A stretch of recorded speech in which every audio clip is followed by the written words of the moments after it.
आंवला नवमी व्रत कथा। यह व्रत कार्तिक शुक्ल नवमी को आंवला नवमी के नाम से विख्यात है। सतयुग का प्रारंभ भी इसी दिन से हुआ था। इसी तिथि को गो, स्वर्ण, वस्त्र आदि दान से ब्रह्म हत्या जैसे महापातक से भी छुटकारा मिल जाता है। इस दिन आंवले के वृक्ष की पूजा की जाती है। पूजन विधान में प्रातः स्नान करके शुद्ध होकर आंवले के वृक्ष के नीचे पूर्व दिशा की ओर उन्मुख होकर पूजन करना चाहिए।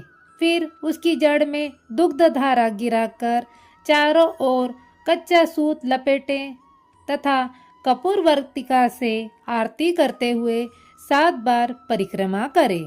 आंवला वृक्ष के नीचे ब्राह्मण भोजन करने तथा दान देने का विशेष फल है। आंवला नवमी कथा। काशी नगर में बहुत धर्मात्मा, दानी, निसंतान एक वणिक था।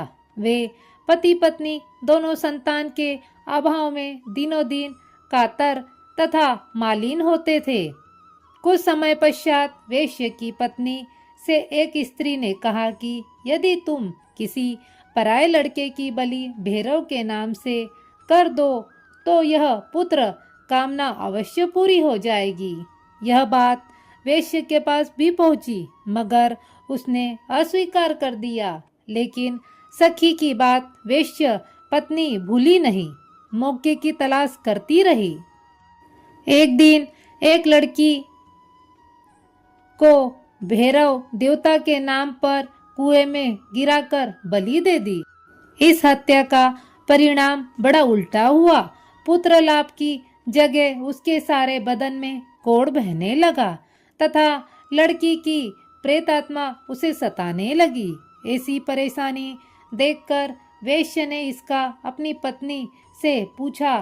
तब उसने सारी कहानी शुरू से कही। ऐसा जानकर वेश्य ने हत्यारनी, पापीन आदि शब्दों से उसे काफी मर्माहत किया तथा बताया कि गोवध, ब्राह्मण वध तथा बाल वध करने वाले के इस संसार में कहीं भी ठिकाना नहीं। इसलिए तू गंगा तट पर जाकर स्नान वंदन कर, तभी तू इस कष्ट से छुटकारा पा सकती है। वेश्य पत्नी ने ऐसा ही किया। गंगा किनारे रहने लगी।